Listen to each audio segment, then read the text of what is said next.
Bonjour à tous, on se retrouve pour une nouvelle vidéo sur ma chaîne YouTube, une vidéo bon plan. Avant toute chose, je vous préviens, la vidéo n'est absolument pas sponsorisée. C'est une vidéo bon plan parce que, comme vous le savez peut-être, notre fille aînée qui va avoir 9 ans dans quelques jours, nous a demandé plusieurs cadeaux pour son anniversaire, dont un ordinateur. Attention, avant toute chose, cet ordinateur sera sécurisé, contrôle parental, etc. C'est mon métier, donc je sais ce que je fais. Elle n'aura pas accès à internet librement, ça sera tout surveillé, tout ça, mais je me suis dit que j'allais vous faire une vidéo parce que j'ai vu que vous étiez quand même vachement intéressé par les aspects techniques de ce que j'ai installé dans la nouvelle maison, que ce soit le Amazon Fire, que ce soit l'ordinateur, etc., les répétiteurs Wi-Fi. Et on va pas mettre ça dans un vlog de Maeva, quoi. C'est le vlog de Maeva, c'est pas technique et tout ça. Donc je vous en fais une vidéo, à chaque fois une vidéo dédiée, sans forcément que ça soit sponsorisé, mais c'est vraiment pour vous partager les bons plans que j'ai choisis et que j'ai installés du coup pour mes enfants et la famille. Donc le but de cette vidéo, c'est de vous présenter en direct dans cette vidéo l'ordinateur que j'ai choisi pour Libby.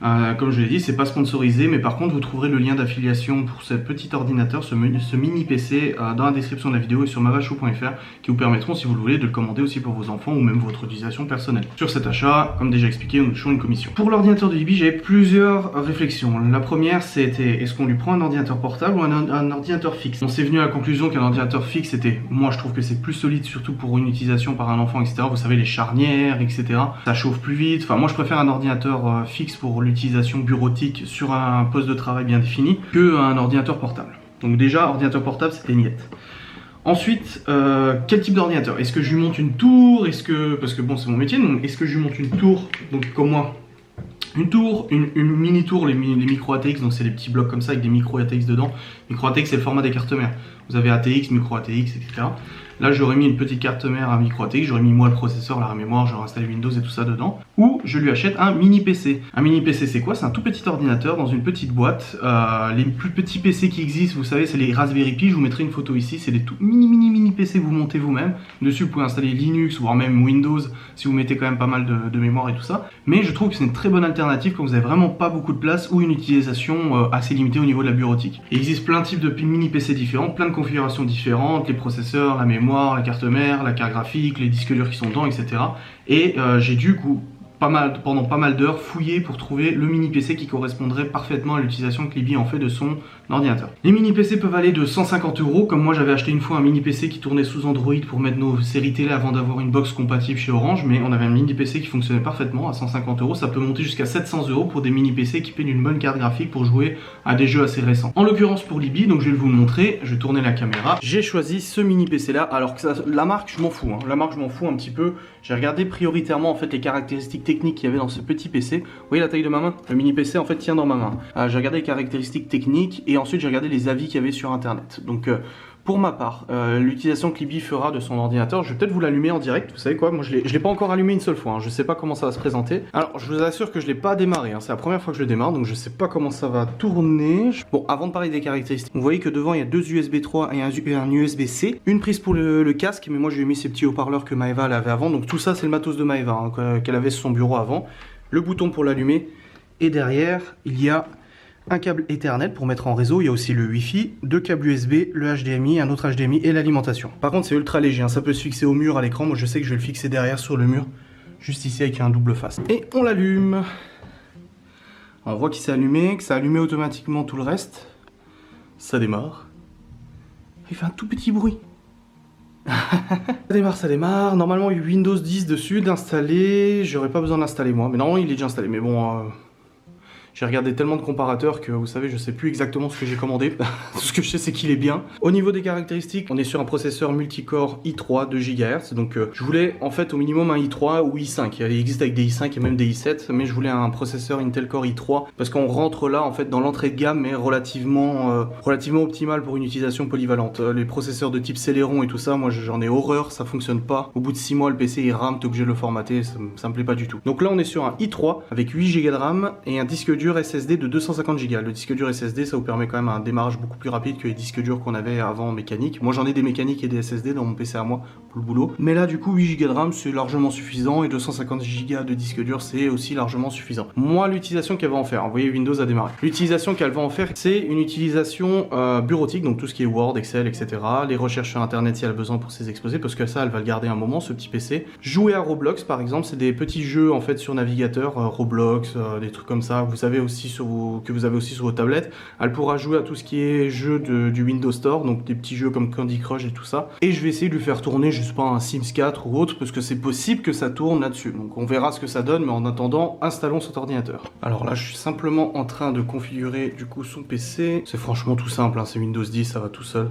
Pour l'instant, en tout cas, ça tourne très bien, y a pas de souci. Je viens de passer quelques étapes d'installation, Wi-Fi, mise à jour, etc. Et puis là, bah, ça fait à peine quelques minutes et le PC, visiblement, semble prêt à être utilisé. Ah, découvrons à présent Windows. Oui. Écoutez, pour l'instant, le PC fait pas de bruit, c'est nickel. On sent qu'il y a un tout petit ventilateur qui tourne derrière. Bah, il va acheter un tapis de souris Alibi, un petit peu en métal, c'est pas terrible. Contrat de licence, il y a déjà une licence Windows 10 d'installer dedans. Bon, faut savoir que depuis Windows 10, les licences ont drastiquement baissé au niveau des tarifs, c'est plus genre 300 balles Windows. Mais ça fait toujours plaisir, moi j'ai pas besoin de m'embêter à le formater, à tout installer. Hop, utilisation personnelle. Il chauffe pas en tout cas pour l'instant. Alors, compte hors connexion. Windows me demande de me connecter à internet pour mettre un compte Microsoft avec une adresse email et tout ça. C'est hors de question sur le PC Libby qui a une adresse email. Voulez-vous vous connecter avec Microsoft à la place? Non, je ne veux pas me connecter avec un compte Microsoft. Libby s'appelle Libby. Hop, suivant, mot de passe. Non. Je veux pas de mot de passe. Et ça démarre. Est-ce que Cortana est son... Non, Cortana j'aime pas, c'est un peu comme Google, je sais plus comment elle s'appelle, Siri sur iPhone et tout ça. Google, je sais plus comment elle s'appelle, l'assistante là. Historique d'activité, pour savoir en fait ce qu'elle a fait sur son PC. Oui, bon, je l'active, mais bon, à la limite, j'aurais pas besoin de ça pour savoir. Pas de reconnaissance vocale, pas de localisation. Hop, pas besoin que Windows sache où elle est. Localiser mon appareil non plus. Diagnostic Windows, non, pas besoin. Pas de tablette tactile. Pas d'outil de diagnostic, pas de publicité. Ah là là là. Je m'en souviens à l'époque, la première fois que j'ai installé Windows, c'était un Windows 98, ça avait mis 30 ans à installer, c'était une horreur. C'était super lent, j'avais mis au moins 2 heures, fallait formater le disque dur sous DOS, ensuite fallait mettre la disquette de démarrage de Windows. Ensuite, il fallait booter sur le CD, enfin c'était vraiment un cirque pas possible. En plus, on avait un lecteur CD-ROM en SCSI et du coup, c'était en SCSI ou SCSI. Du coup, il fallait faire le reconnaître et tout ça parce qu'il n'était pas reconnu d'office au boot vu que c'était pas de l'IDE à tapis. Enfin bref, je vous parle de ça, vous y connaissez absolument. Je pense pas que vous y connaissez grand chose, mais c'est pour dire qu'en tout cas, en 10 ans, ça a vachement, même 20 ans, ça a vachement évolué quoi. Première fois que j'ai formaté mon premier PC que j'ai installé tout seul, je devais avoir 11 ans. Quelque chose comme ça. Je m'en souviens en fait. En fait, mon père avait un disque dur avec Windows installé dessus. On avait un tiroir où on enlevait le disque dur et je mettais mon disque dur à la place. Comme ça, en fait, on avait chacun notre ordinateur. Enfin, c'était le même PC, mais le disque dur changeait. C'était pas le même Windows et tout. Donc moi, je mettais mon bordel sur mon disque et je le mettais pas sur celui de mon père. Et je m'en souviens que j'avais planté le truc et je lui ai dit, ah, faut le formater et tout. Il était en train de ramasser les pommes de terre dans le jardin. Il m'a dit, ah, tu te démerdes avec ton truc. J'ai sorti son calepin où il avait pris toutes les notes informatiques depuis des années et puis je me suis dit bon bah je suis pas con, alors s'il a marqué faire ci, faire ça, sudo, C2 points, format, machin et tout, en NTFS, FAT32, machin, NTFS, et j'ai réussi, je suis venu dans le jardin, je lui ai dit bon ouais, c'est bon, j'ai installé mon Windows et tout. Ah bon? Je fais ouais j'ai installé. Il était sous le cul. Et j'avais ouais 11 ou 12 ans, j'étais assez jeune. Et c'est de là qu'a commencé ma passion informatique. De toute façon, j'étais derrière lui tout le temps. Donc, enfin bon, trêve de bavardage. Là, il est en train de terminer l'installation de Windows. C'est marqué veuillez patienter. Pour l'instant, en tout cas, c'est un mini PC qui chauffe pas trop. Il fait pas trop de bruit. Ah, ça y est, il y a Windows. Bon, bah voilà. Alors, votre langage français. France, français. Du coup, il va installer le pack de langue. Parce que là, il est actuellement en anglais. Ah non, il est en français. Non, je dis des bêtises.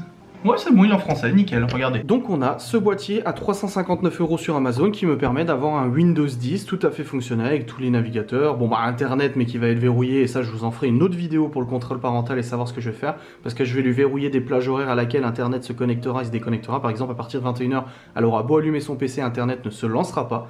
Donc elle pourra rien faire sur internet ou quoi que ce soit, et puis de toute façon ça sera contrôlé par un navigateur sécurisé. Tout en sachant que moi je vais avoir un peu une backdoor si vous voulez, un peu comme un troyen, mais je vais avoir une application qui me permettra de me connecter à son PC à tout moment et de voir ce qu'elle fait sur l'écran. Des gens pourraient dire oui c'est de l'espionnage ou quoi que ce soit, mais une gamine à 9 ans n'a pas à se trimballer sur internet librement. On voit des fois des gamines de 9-10 ans commenter vidéos de Maëva en disant je t'adore, je te suis tous les jours. C'est gentil mais moi ça me choque parce que déjà nous on parle aux adultes dans notre vidéo, on parle pas aux enfants. Disque dur de 256 Go en SSD, c'est nickel, je vais aller dans les paramètres. Donc voilà, contrôle parental jusqu'à un certain temps. De toute façon, j'aurai accès à toutes ces données. Alors, on voit bien que sur Windows 10, on a actuellement un processeur i3 5005U CPU de GHz. C'est quand même mieux qu'un Celeron, c'est pas non plus un foot de guerre, mais c'est mieux. 8 Go de RAM, voilà, pour le système d'exploitation, surtout que si elle joue à des petits jeux de navigateur comme Roblox ou autre, ça peut prendre sur la RAM, avec un système d'exploitation 64 bits. Bon, voilà, c'est Windows 10, rien d'exceptionnel. Voilà, je suis content. Petite boîte tout tranquille qui fonctionne parfaitement. Je vais essayer d'aller sur internet. Bien entendu, pour l'instant, il n'y a pas de contrôle parental, mais je veux juste voir si ça tourne parce qu'on est en Wi-Fi et j'ai installé le Wi-Fi avec des répétiteurs. Donc, ah bah voilà, YouTube. Bon, bah j'ai tapé YouTube, ça m'a redirigé. On va aller sur la meilleure chaîne au monde pour tester si ça fonctionne. Bon bah ça se lance bien, ça tourne. La meilleure chaîne au monde et ça a l'air de marcher parfaitement. Je vais contrôler un peu les applications qui ont été installées de base sur ce petit PC parce que vous savez des fois ils peuvent vous mettre des applications un peu inutiles quoi qu'on n'a pas besoin. Alors est-ce que le son fonctionne parce que je vais brancher le petit haut-parleur là avec le câble de devant. En fait, ce qui se passe, c'est que déjà, je parle pas très fort. Ça marche bien son petit PC, voilà. Libya, son petit ordinateur, rien qu'à elle. Donc, c'est la fin de cette vidéo. Je vous ai présenté ce petit boîtier. C'était absolument pas un sponsor. Comment il s'appelle? B-Link. Donc, nous sommes absolument pas au courant. Moi, je sais que j'en avais testé d'autres, un AKM ou un KV, je sais plus comment, AKM, je crois, qui fonctionnait super bien sous Android. Malheureusement, il a cramé au bout de 3 ans. Bon, en même temps, il était planqué dans une boîte et tout ça, il a chauffé la mort. Mais celui-là, en tout cas, voilà, je suis content. Je vous ferai une autre vidéo sur le contrôle parental, sur toutes les applications que je vais installer pour enfants, le contrôle parental, les choses qui peuvent lui servir au quotidien pour que vous puissiez peut-être l'installer à vos enfants et éviter qu'ils aillent se trimballer sur internet et tomber sur des trucs qui sont pas pour eux. Merci d'avoir regardé cette vidéo. N'oubliez pas que le lien d'affiliation pour ce petit boîtier se trouve dans la description et sur mavachou.fr. Au niveau des performances, j'ai pas encore testé Roblox et tout ça, mais je peux vous garantir que ça fonctionne parfaitement. Vous attendez peut-être pas à installer les Sims 4, je vous ferai je l'installerai. J'installerai les jeux et je regarderai si ça tourne et je vous le dirai en story. Mais c'est vraiment un bon PC pour de la bureautique, internet, Word, Excel, vos mails, des petits jeux de navigateur comme Roblox, des petits jeux comme Candy Crush, parce que maintenant sous Windows 10 vous pouvez installer via l'application Store, vous pouvez installer des jeux comme sur Android et tout ça, donc pour moi c'est le top. Merci d'avoir regardé cette vidéo et je vous dis à très vite.